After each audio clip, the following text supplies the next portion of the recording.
Oh, God, when did everything go so wrong? You know that moment when you realize your life has become a reality show nobody wants to watch? That's Tuesday morning at the Kingston house. My wife Sarah's humming some pop song while scrolling through Instagram. Our 18-year-old daughter Emma's texting furiously at the breakfast table, and I'm standing here with my coffee wondering when exactly I became the supporting character in my own damn story. Dad, can you not breathe so loud? Emma doesn't even look up from her phone. It's like super annoying. Sarah laughs, that fake tinkle she uses when she wants to seem young. Oh, honey, your father's always been a mouth breather. Charming. 20 years of marriage, and she's still finding new ways to cut me down to size. But hey, at least she's consistent. I'm Dave Kingston, 41 years old, owner of Kingston Logistics. Started with one delivery truck and a dream. Now I've got 12 drivers and a warehouse that actually turns a profit. Not bad for a guy whose high school guidance counselor suggested vocational training in air conditioning repair. The funny thing about success?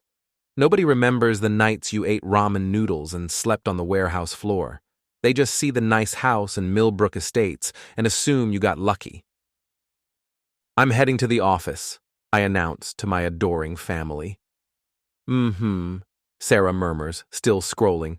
Emma's thumbs are moving like she's performing surgery on that phone. As I grab my keys, I catch a glimpse of Emma's screen. She's texting someone saved as Mr. M with about 15 heart emojis. The message I see makes my stomach drop. Can't wait to see you tonight. Mom says the coast is clear after 8. What the hell? I clear my throat. M, who's Mr. M? ? She yanks the phone away like I tried to steal her kidney. God, Dad, it's called privacy? Maybe you've heard of it? Just curious about my daughter's life. Sue me. He's just this guy who gives me career advice, she snaps. Not that you'd understand since you never help with college stuff. The accusation hits like a slap, mostly because it's half true. Between running the business and dealing with Sarah's constant complaints about our boring life, I haven't exactly been father of the year. But career advice? At 8 o'clock at night? With heart emojis? I file it away and head to work, but the unease follows me like a shadow. Kingston Logistics sits in an industrial park that's seen better decades. The building's nothing fancy. Concrete walls, metal roof, loading docks that could use fresh paint. But it's mine, every square foot paid for with 18-hour days and enough stress to eliminate a normal person. Joey Martinez is already there, checking manifests for the morning runs. He's 36, built like a brick wall, and the only person in this town who tells me the truth. Morning, boss. You look like crap. Thanks for the pep talk. Coffee ready? Always. He hands me a mug that reads, World's Okayest Boss. Emma's gift from 3 Christmases ago, back when she still talked to me without rolling her eyes.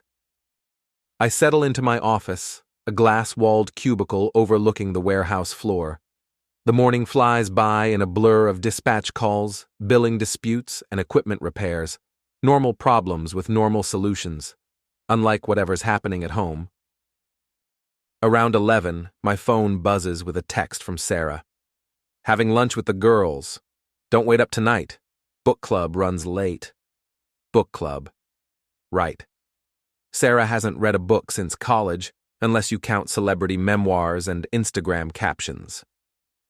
The paranoia that started this morning grows teeth. At lunch, Joey plops down across from my desk with his usual gas station sandwich. You're brooding more than normal. What's eating you? I almost brush him off, then remember this is Joey. He's seen me through 2 near bankruptcies, a heart attack scare, and the time I accidentally shipped a load of frozen fish to Arizona in August. If anyone's earned the right to hear me vent, it's him. You ever get the feeling your family's keeping secrets? Every day. My wife hides credit card bills. My teenage son hides his browser history. It's called family life. I mean big secrets, like affair-sized secrets. Joey stops chewing. You think Sarah's cheating? I think Sarah and Emma are both acting weird, and it might involve the same guy. The words sound insane out loud, but Joey doesn't laugh. He's got 3 daughters of his own. What kind of guy? Someone Emma calls Mr. Em's older gives her career advice, makes plans to see her when Mom says the coast is clear. Joey's face darkens. How much older? Don't know yet, but old enough to have Mom's approval, apparently. Jesus, Dave. You need to figure this out fast. Tell me something I don't know. That evening, I get home to find Emma getting ready to go out.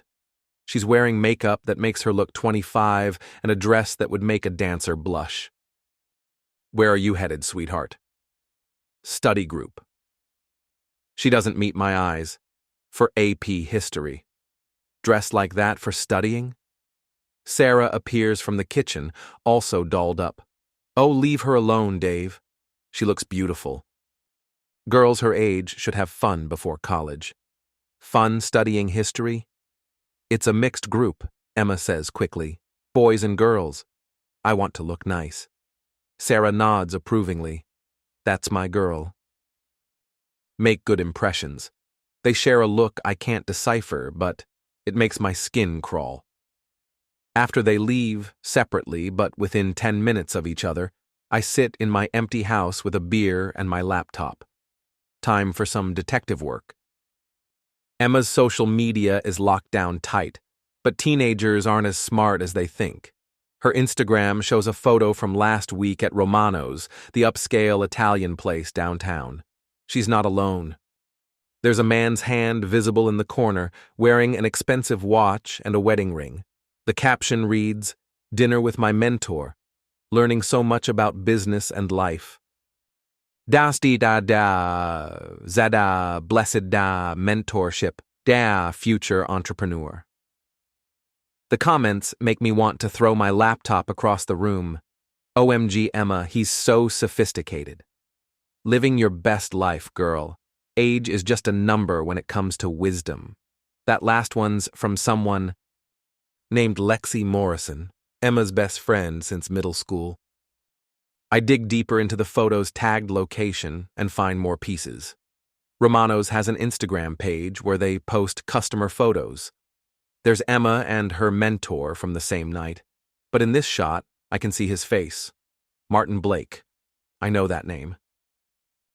Martin Blake runs regional operations for Titan Supply Chain, one of my biggest clients. 40 years old, married, drives a BMW that costs more than most people's houses. I've met him at industry events. Smooth talker, firm handshake, the kind of guy who makes you feel small without saying anything outright insulting. The kind of guy my wife would find impressive. The kind of guy who'd see an 18-year-old girl as easy prey. My hands shake as I screenshot everything. Wednesday morning brings more of the same domestic theater. Sarah's humming again, Emma's texting, and I'm watching them both like a hawk. Sarah, how was book club? Oh, you know, same old drama. Michelle's getting divorced, Janet's daughter got into Yale. She doesn't look up from her phone. Nothing you'd find interesting. Which book are you reading this month? She freezes for exactly 1 second. It's that new thriller everyone's talking about. You wouldn't like it. Try Me. Some woman's trying to find her missing sister. Very twisty. She waves her hand dismissively. Girl stuff. Emma smirks. Dad doesn't read fiction anyway. He thinks books are for people who don't have real jobs. When did I become the bad guy in this story? At work, I call Martin Blake's office. His assistant puts me through immediately, the benefits of being a paying client. Dave, great to hear from you. How's business? Can't complain. Listen, Martin, I wanted to run something by you.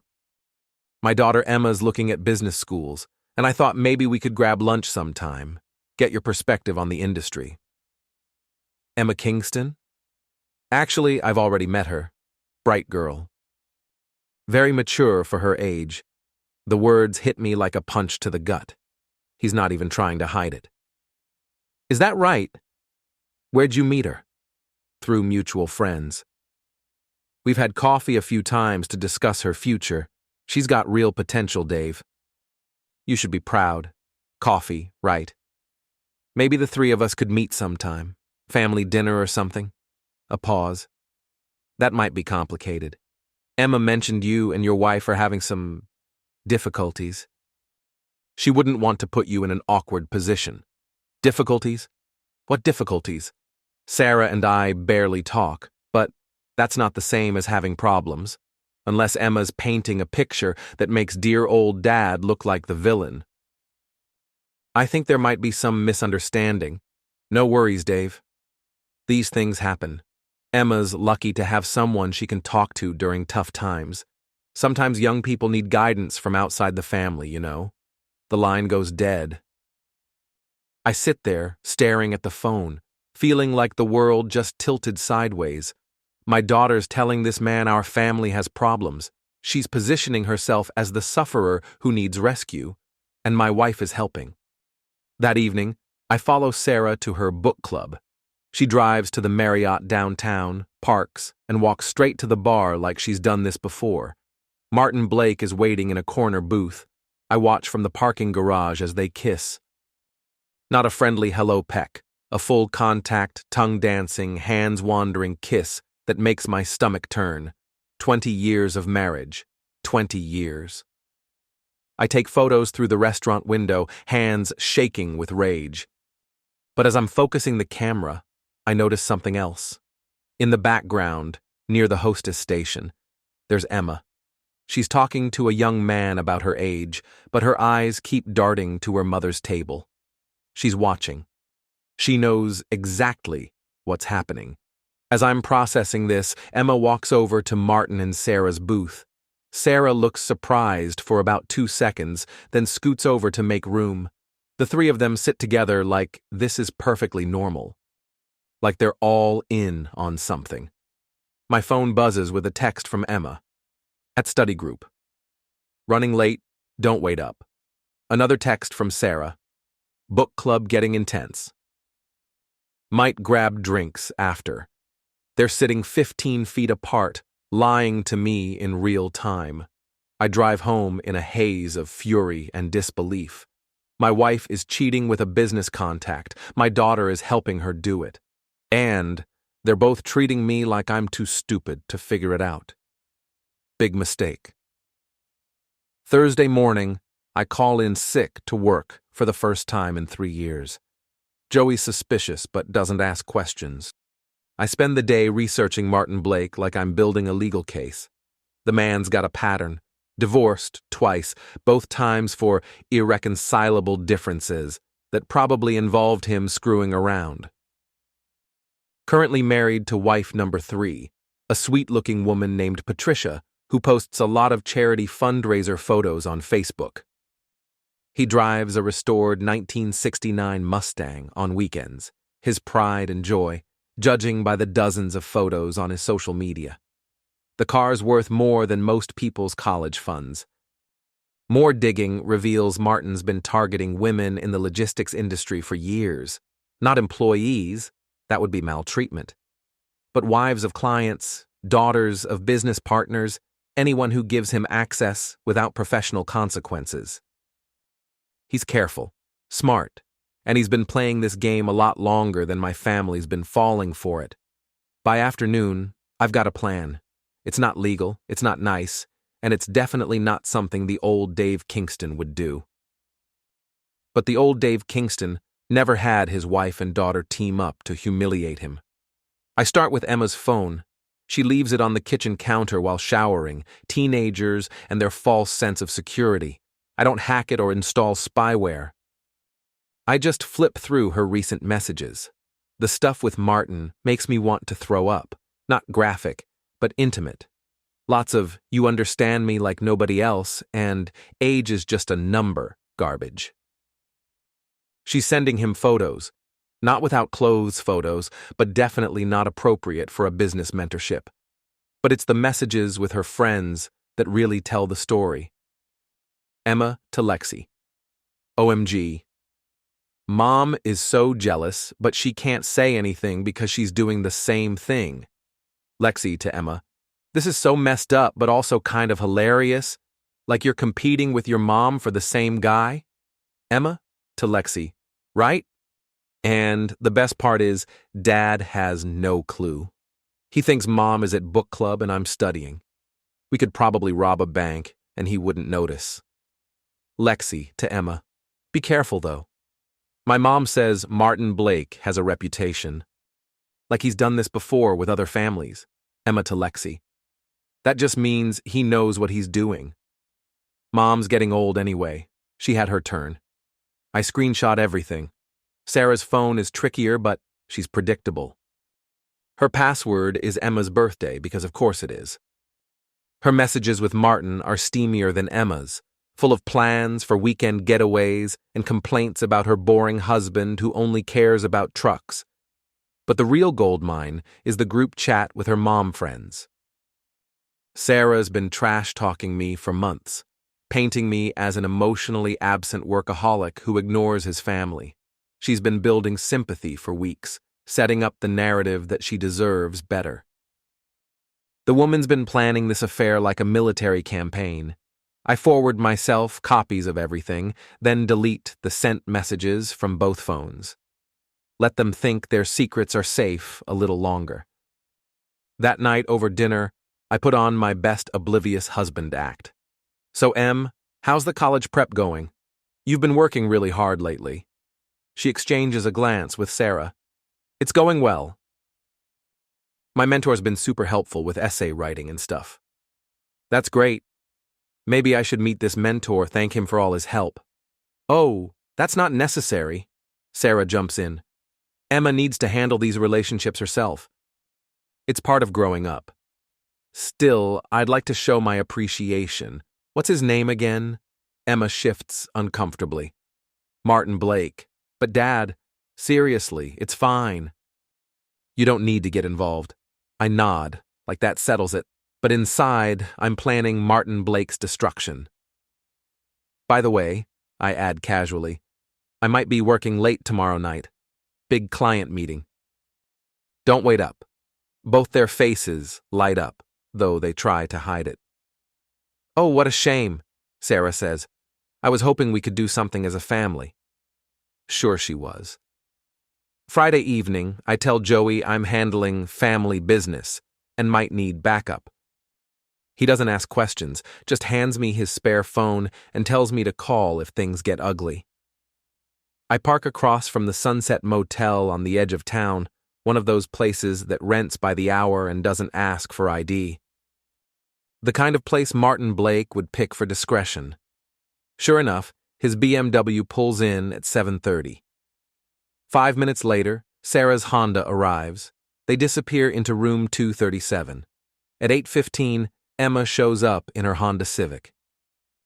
I watch my daughter walk into that motel room and feel something break inside my chest.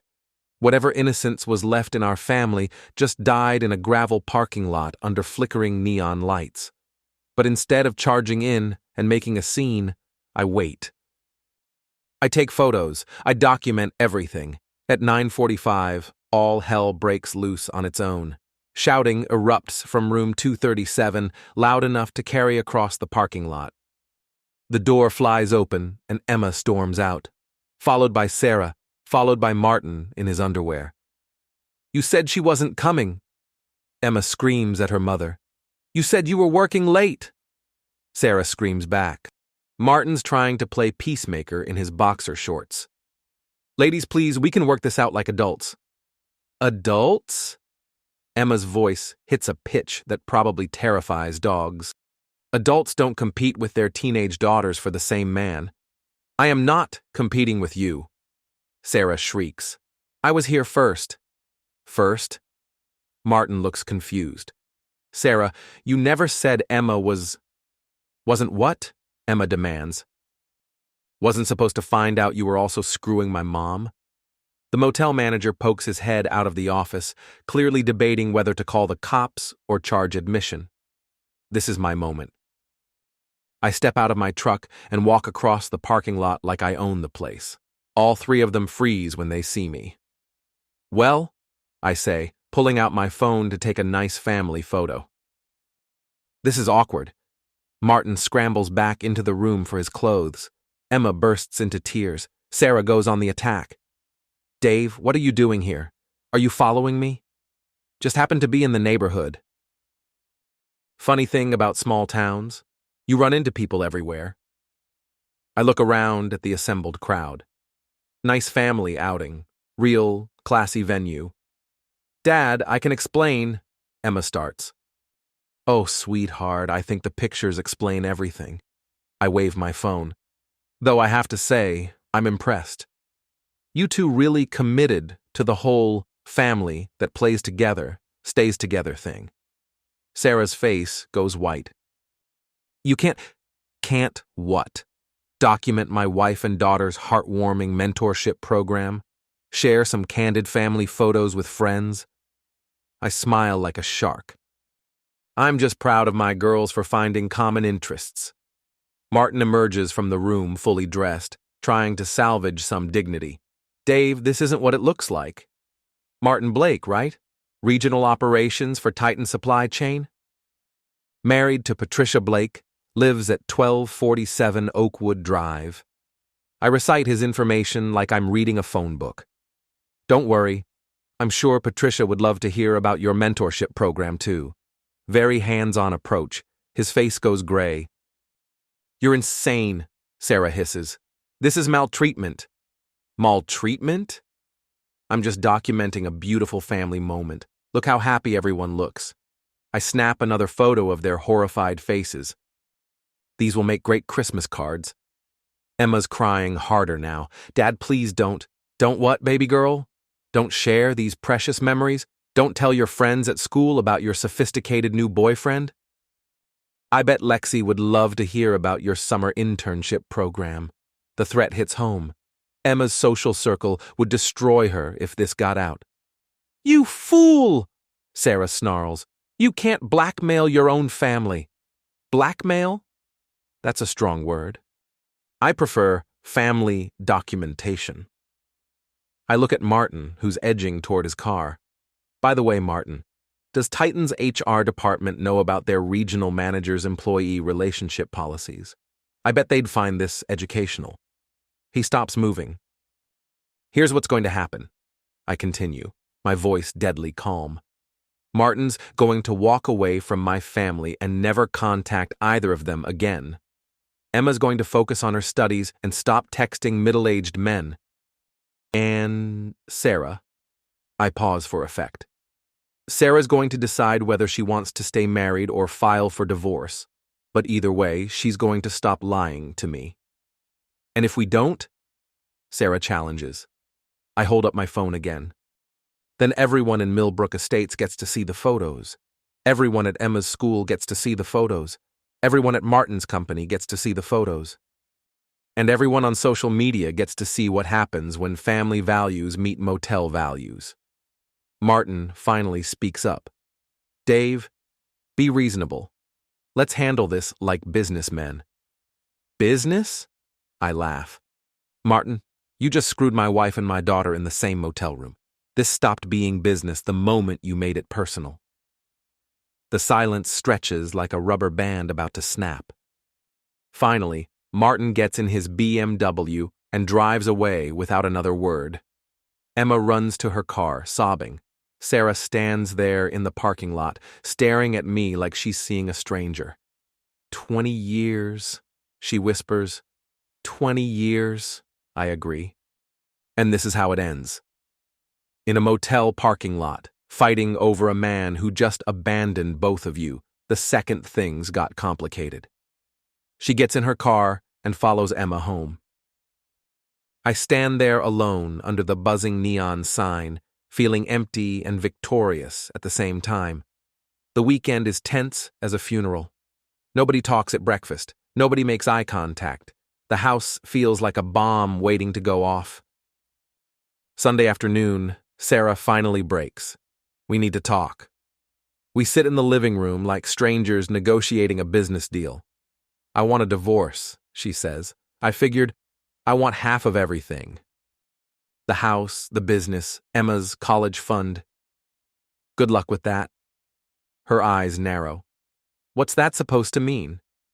I pull out my phone and show her the screenshots. It means infidelity affects divorce proceedings, especially when it's documented this thoroughly. She stares at the messages, her face cycling through shock, anger, and fear. You went through my phone. You left it unlocked.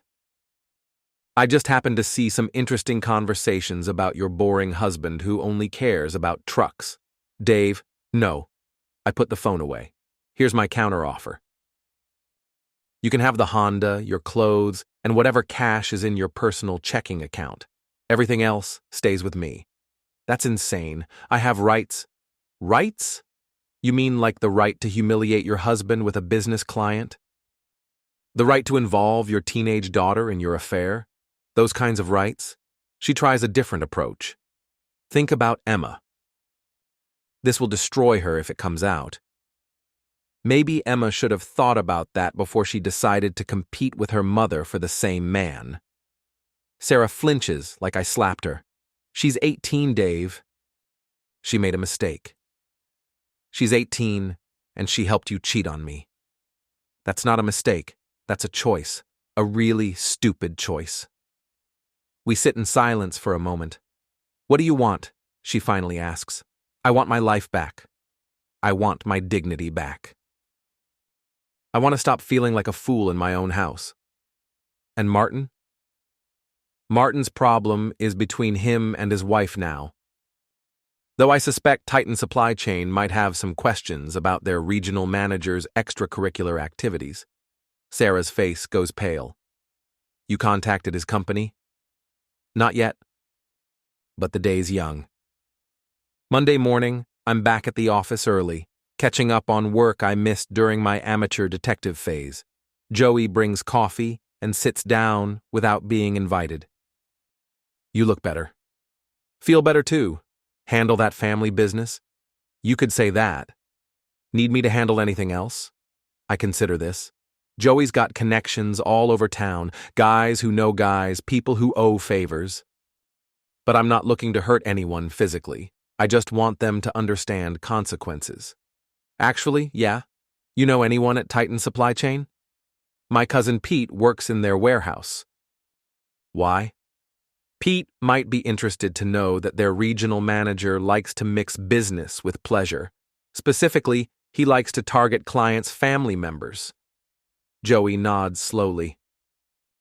That's the kind of information that might find its way to HR accidentally. Accidentally. I like that. An hour later, Joey comes back with an update. Pete says Martin Blake got called into a meeting with corporate this morning. Something about maintaining professional boundaries and representing company values. Interesting. Also interesting, Pete heard Blake's wife filed for divorce on Friday. Apparently she hired Patricia Morrison, that lawyer who made Jim Henderson's ex-wife pay him alimony. I whistle low. Patricia Morrison doesn't just win divorces, she destroys them. Martin Blake's about to learn what real consequences look like. One more thing, Joey adds. Pete says there's a rumor going around that Blake might lose his company car. Something about re-examining expense accounts for personal use. The BMW. Martin's precious status symbol is about to disappear. I almost feel bad for him. Almost. Tuesday brings unexpected visitors. Emma shows up at the warehouse around lunchtime, looking like she hasn't slept in days. Dad, we need to talk. I take her to my office and close the door. She sits across from my desk like a job applicant, nervous and fidgety. I'm sorry, she starts. About everything. About lying to you, about what happened at the motel, about... She trails off, staring at her hands. About helping your mother cheat on me? She nods, still not meeting my eyes. Why, Emma? That's what I can't figure out. Why would you do something like that? She's quiet for a long time. When she finally speaks, her voice is small and sad. Because Mom made it sound like you didn't care about us anymore. Like you were just going through the motions, waiting for me to graduate so you could get divorced. The words hit me like a physical blow. And you believed her? You're always working, Dad. When's the last time we had dinner together without you checking your phone? When's the last time you asked about my day and actually listened to the answer? She's not wrong, and that makes it hurt worse. So you decided to sleep with my business client? Her face crumples. It wasn't supposed to be like that. Martin was just, he paid attention to me. He asked about my dreams, my plans for college. He made me feel important. And when did it turn into something else? I don't know. Gradually. He'd text me good morning, ask about my day. Then he started taking me to nice restaurants, buying me things. He said I was mature for my age, that most girls my age were boring. Classic hunter behavior. Make the sufferer feel special, chosen, more sophisticated than her peers. And your mother? Emma's voice gets even smaller. That was an accident. I saw them together at Romano's one night when I was there with friends. Mom saw me see them, and she pulled me aside afterward. What did she say? That you and she were having problems? That she was lonely? That Martin made her feel alive again? Emma wipes her eyes. She said we could share him until I went to college, then he'd be all hers. My wife suggested my daughter share her boyfriend. I sit back in my chair, trying to process this level of selfishness. Did it ever occur to either of you that this might hurt me? Emma finally looks up, tears streaming down her face. Mom said you wouldn't care, that you'd probably be relieved. And you believed that? I wanted to believe it. It made me feel less guilty. At least she's being honest now. What happened at the motel, Emma? The truth. She takes a shaky breath. Martin had been promising to take me away for a weekend. Just us. He said he was getting tired of sharing me with Mom anyway, that I was more fun to be with. But your mother showed up. She suspected something. She'd been acting weird all week, asking lots of questions about my plans. When I told her I was studying late, she must have followed me. And when she saw you together, she went crazy. Started screaming about how I was trying to steal her boyfriend, how I was just a stupid kid who didn't understand real relationships. Martin tried to calm her down, but that made it worse. Because she realized she wasn't his only side piece. Emma nods miserably. He was playing both of us the whole time, making each of us think we were special. You were special, Emma. You were an 18-year-old girl who deserved better than some middle-aged hunter looking for easy targets. She starts crying harder. I ruined everything, didn't I? Our family. Your business relationship with his company, my reputation at school. No, sweetheart. You made some terrible choices, but you didn't ruin everything. Your mother and Martin Blake ruined everything. You just got caught in their mess. What happens now? Now you grow up fast and learn from this, and you stay away from older men who tell you you're mature for your age. Are you going to tell people at school? I consider this. Emma's made enough mistakes without me destroying her social life. No, but if this gets out some other way, that's not my problem. She nods, looking relieved and terrified at the same time. Dad? Do you hate me? The question breaks my heart. No, Emma. I'm disappointed, I'm angry, I'm hurt, but I don't hate you. You're still my daughter. She starts crying again, and for a moment she looks like the little girl who used to bring me drawings of our family, stick figures holding hands under a smiling sun. Can you ever forgive me? Eventually. But it's going to take time, and you're going to have to earn it. She nods and gets up to leave, then turns back at the door. Dad? I know this doesn't fix anything, but Martin never actually... You never what? We never slept together.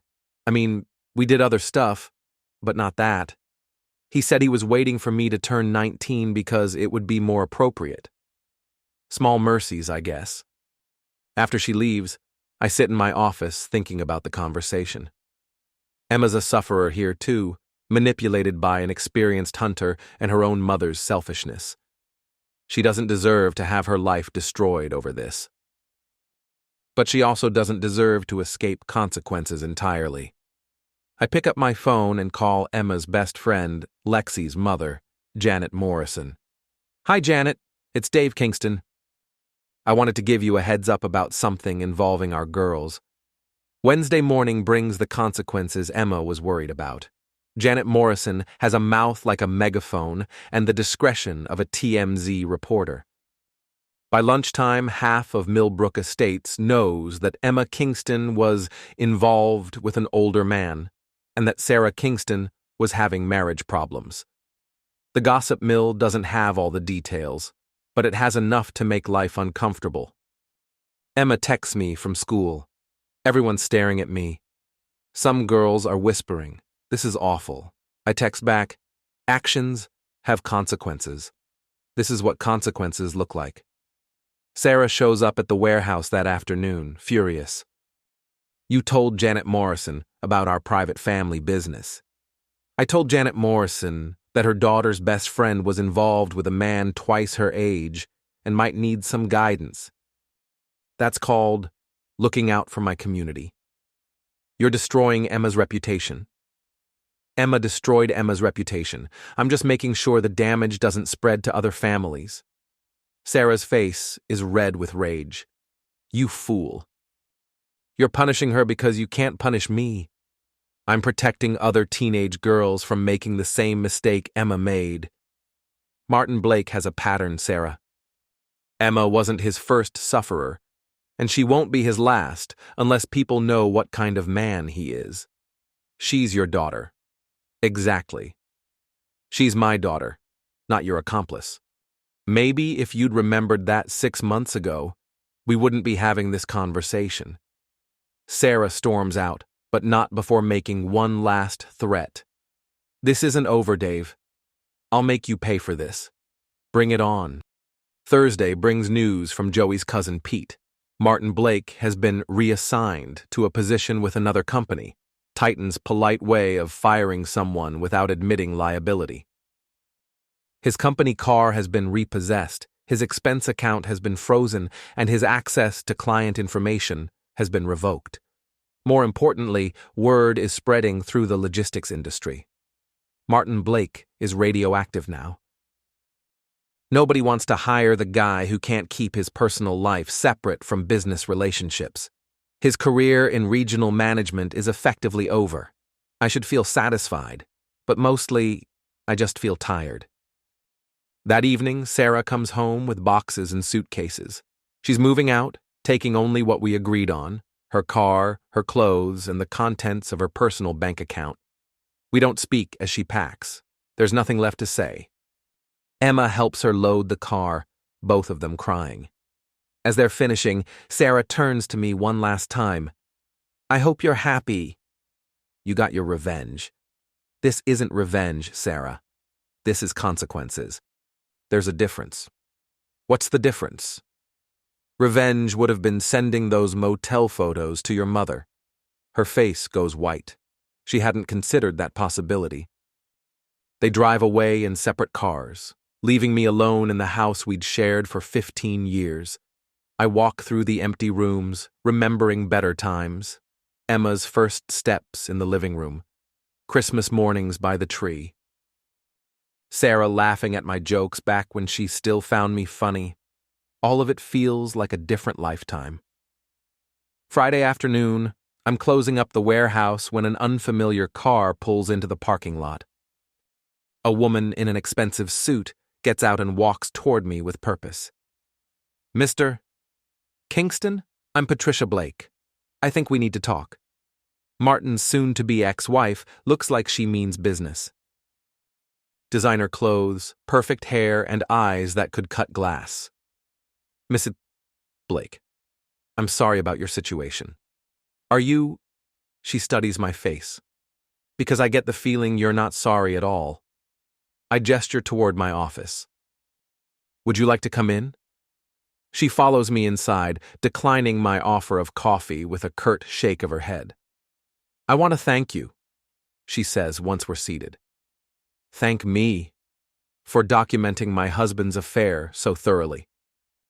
My attorney says your photos and the witness statements you provided will make the divorce proceedings much simpler. Witness statements? Mrs. Blake, I never gave any witness statements. The motel manager remembers you. So do 3 other people who were in the parking lot that night. She smiles coldly. Amazing how chatty people get when a private investigator asks the right questions. She hired a PI, smart woman. Martin's trying to claim the affair was just emotional infidelity, that nothing physical happened.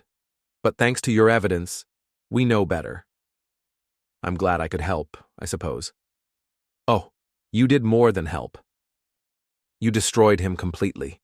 She leans forward. Do you know what happens when a 40-year-old regional manager loses his job, his marriage, his company car, and his reputation all in the same week? I shake my head. He moves back in with his mother in Toledo and applies for jobs at auto parts stores. The image of smooth-talking Martin Blake living with his mother and selling brake pads makes me smile despite myself. There's something else, Patricia continues. Something you should know about your daughter. My blood runs cold. What about Emma? She's not the first teenager Martin targeted. There were others. Girls from other client families, daughters of business associates. He's been doing this for years. You have proof? Enough to make sure he never gets within 50 feet of another teenage girl. My PI is very thorough. She reaches into her purse and pulls out a thick folder. Names, dates, messages, photos. 3 other girls in the past 2 years. All 18 or 19, all told they were special and mature for their age. I flip through the folder, feeling sick. Martin Blake wasn't just a cheating husband. He was a hunter with a system. Why are you showing me this?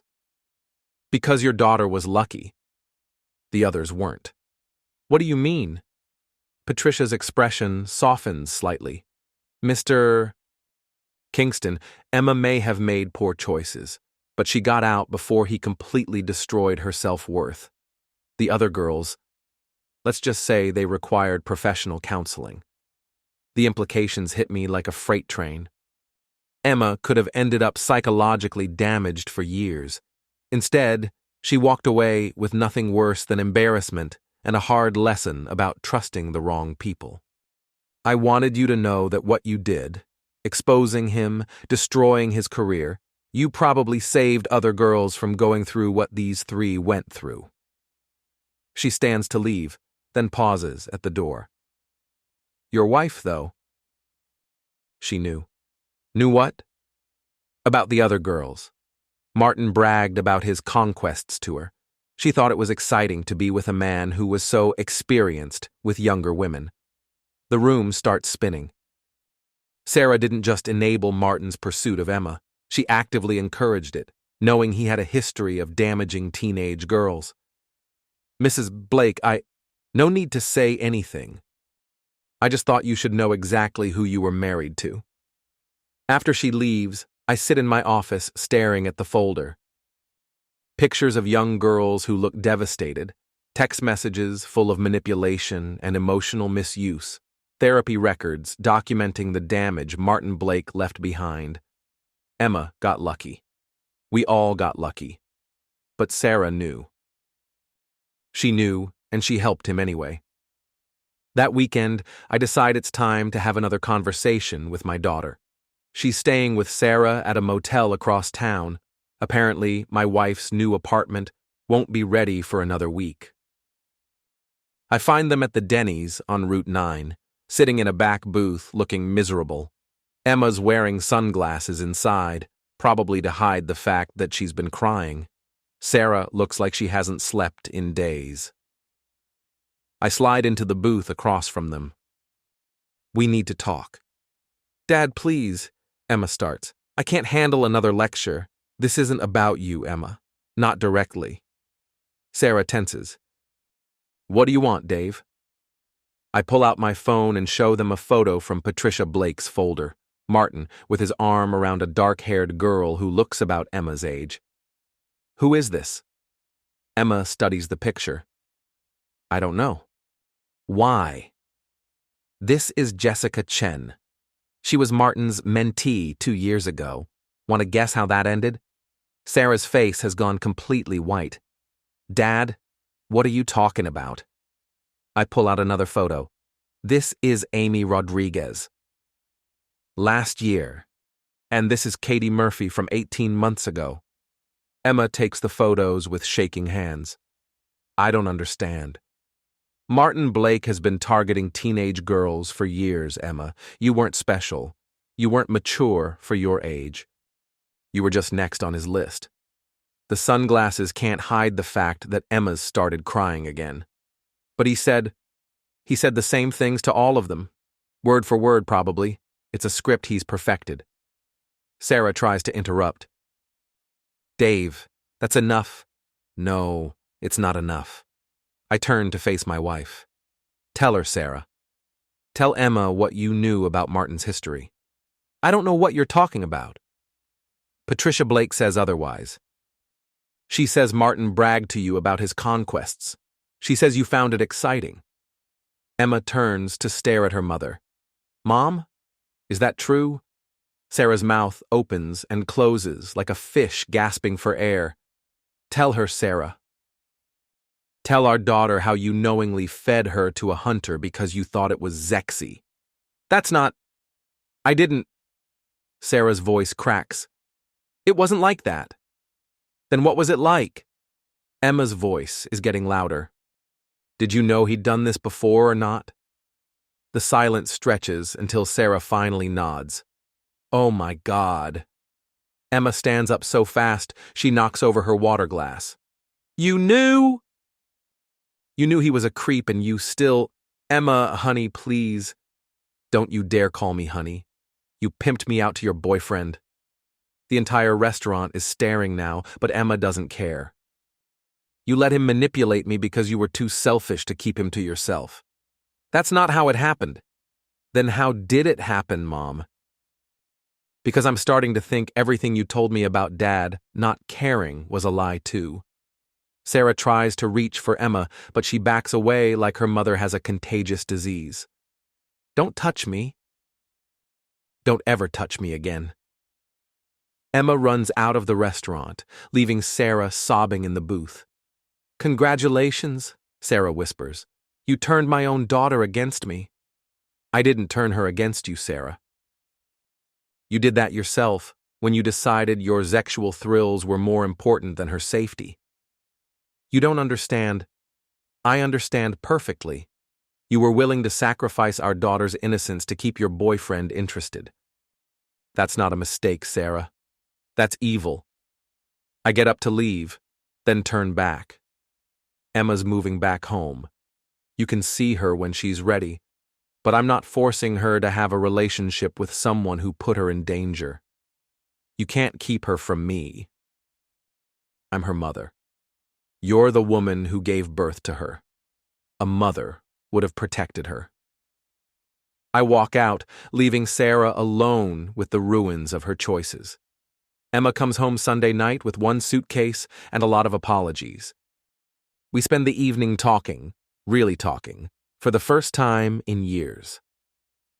She tells me about the pressure she felt to be perfect, about feeling like I was too busy to care about her problems, about how Martin made her feel important at a time when everything else felt uncertain. I tell her about building the business, about working long hours to provide for our family, about how I thought being a good provider was the same as being a good father. We both made mistakes, but we're ready to fix them. Dad, what's going to happen to Martin? Martin's problems are just beginning. His wife is taking him for everything he's worth. He's unemployable in this industry, and there are 3 other families who might want to press charges. Good. Her voice is hard. He deserves it. What about your mother? Emma's quiet for a long time. I don't know. I can't even look at her right now without feeling sick. That might change eventually. Maybe. But not anytime soon. Monday morning brings unexpected visitors to the warehouse. 2 men in suits with badges, Detective Morrison and Detective Kelly from the county sheriff's office. Mr. Kingston? We'd like to ask you some questions about Martin Blake. My stomach drops. What kind of questions? The kind that involve statutory sexual attack charges. They follow me to my office and close the door. One of Blake's sufferers came forward, Detective Morrison explains. Jessica Chen. She was 17 when Blake started his relationship with her, not 18 like he claimed. 17's still legal age of consent in this state, I point out. Not when the adult is in a position of power over the minor. Blake was supposedly mentoring her for college applications, giving her career advice. That makes it a felony. Detective Kelly opens his notebook. We understand Blake was involved with your daughter and your wife? That's correct. Your daughter's 18? Yes, just turned 18 in March. We'd like to talk to her, get her statement about Blake's methods. See if his approach was similar to what he did with the Chen girl. I call Emma and explain the situation. She agrees to meet with the detectives after school. Mr. Kingston, Detective Morrison says as they're leaving, we want you to know that your actions probably prevented Blake from victimizing more girls. What you did took guts. I was just protecting my family. Sometimes that's the same thing as protecting everyone else. Emma's interview with the detectives goes well. Her testimony establishes a pattern of behavior that supports the charges against Martin Blake. She's nervous, but determined to help make sure he can't hurt anyone else. That evening, she gets a call from Lexi Morrison. Em, I just heard about the police thing. Are you okay?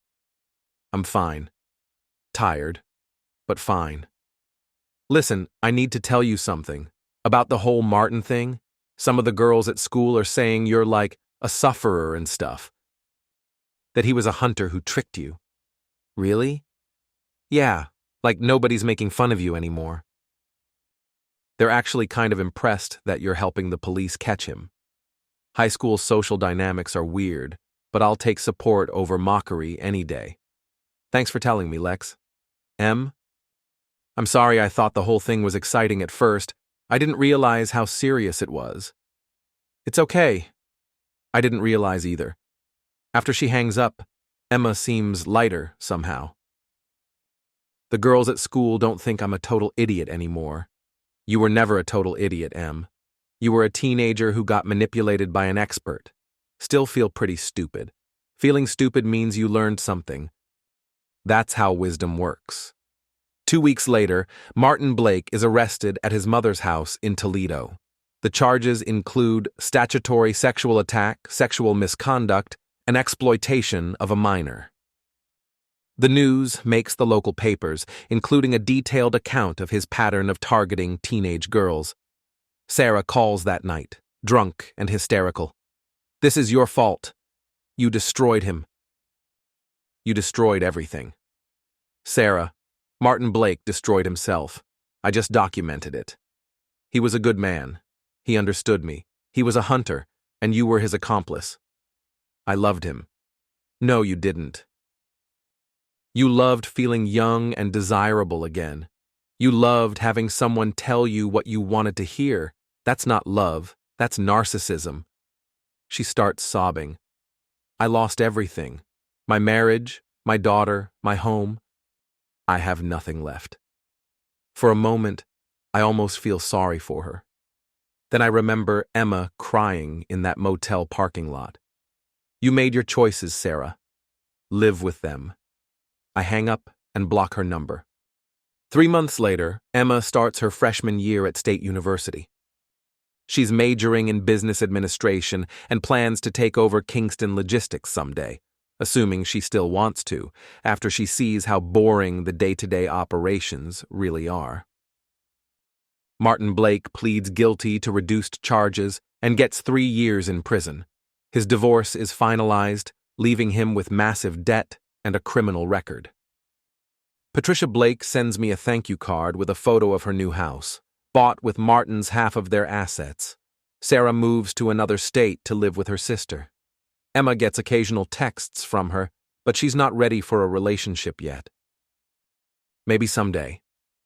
Joey becomes my business partner, buying a 20% stake in Kingston Logistics with money he saved from 15 years of careful living.